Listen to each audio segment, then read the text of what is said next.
Hello viewers, আসসালামু আলাইকুম। আমরা এসেছি বেগম রোকেয়ার স্মৃতি বিজড়িত পায়রাবন্দ গ্রামে। এই মুহূর্তে আমি দাঁড়িয়ে আছি তার বসতবাড়ির কাছেই। অনেক পুরাতন একটা আর্টিফ্যাক্ট, হিস্ট্রিক্যাল স্থাপনা আমরা দেখতে পাচ্ছি।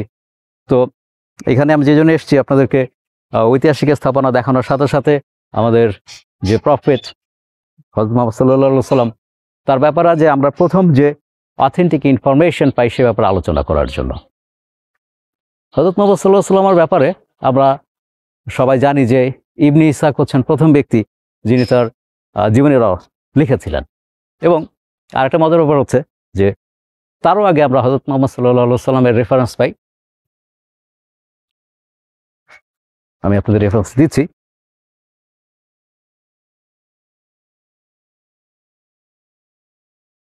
যে এই রেফারেন্সটি আমরা পাই in the Armenian history written by সেভিয়াস। সেভিয়াস ছিলেন মূলত একজন bishop. He was an Armenian bishop the house of বার্গেন্টনি। এবং তিনি এমন একটা সময় লিখেছিলেন যখন হযরত মুহাম্মদ সাল্লাল্লাহু আলাইহি সাল্লামের মেমোরি সাহাবাদের মধ্যে ফ্রেশ ছিল। এবং এটির রেফারেন্স আমরা দিতে পারবো আরও ভালোভাবে। তো যেটা আমি খুঁজে পেয়েছি, রেফারেন্স দিতে চাচ্ছি যে এটি হচ্ছে হযরত মুহাম্মদ সাল্লাল্লাহু আলাইহি সাল্লামের উপর লেখা প্রথম অথেন্টিক একটা রিটেন হিস্ট্রিক্যাল ডকুমেন্ট, যেটা আমরা সহজে খুঁজে পেতে পারি। যে জায়গাটা আমরা বসে রয়েছি এটি হচ্ছে বেগম রোকেয়ার বসতবাড়ি। সরকার যত্নের সাথে জায়গাটি সংরক্ষণ করেছেন।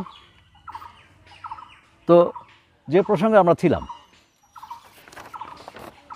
সেভিয়াস তার যে বর্ণনা তাতে বলেছেন যে at that time a certain man from among those same sons of Ismail whose name was Muhammad a merchant, as if by God's command appeared to them as a preacher and the path of truth. সেই সময় Muhammad peace be আপন হিম নামে একজন ধর্মপ্রচারক আরবদেরকে একেশ্বরবাদের দিকে, আল্লাহর দিকে আহ্বান জানালেন। তিনি পেশা ছিলেন একজন ব্যবসায়ী। So Muhammad legislated for them not to carry on, not to drink wine, not to speak falsely, and not to engage in fornication. তিনি বললেন যে তারা যেন গলিত পচা মাংস না খায়, তারা যেন মদ পান না করে, এবং তিনি বললেন যে তারা যেন ব্যভিচার না করে এবং তারা যেন মিথ্যা কথা না বলে। এবং তিনি আরও রেফারেন্স দিয়েছেন, God loves sincerely honor the God of Abraham and go and seize the land which God gave to your father Abraham. No one will be able to resist you in battle because God is with you. এবং তিনি আরও reference দিচ্ছেন যে আল্লাহ বলছেন যে সামনে এগিয়ে যেতে তাদের অগ্রযাত্রায় কেউ রোধ করতে পারবে না। আর এই রেফারেন্সটি আমরা যেখান থেকে জোগাড় করেছি সেটি হচ্ছে নেটে আপনারা অ্যাভেলেবেল পাবেন।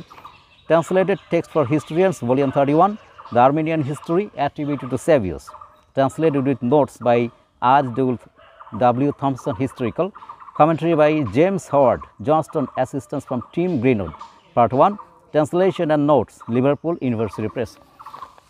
ভিউয়ার্সরা, আমরা আমাদের দ্য গ্রেট প্রফেট হযরত মুহাম্মদ সাল্লাল্লাহু আলাইহি সাল্লামের উপরে আপনাদের কিছু ইনফরমেশন দেওয়ার চেষ্টা করলাম, এবং সেই সাথে এই যে ঐতিহাসিক যে জায়গাটা পায়রাবন্দ বেগম রোকেয়া তার বাসস্থানটা আমরা দেখাতে চেষ্টা করলাম।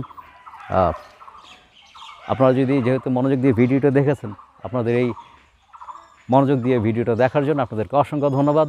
এবং আবার আপনাদের সামনে আবার ইনফরমেশন হাজির হতে পারব এই আশায় আজকে বিদায় নিচ্ছি। আসসালামু আলাইকুম।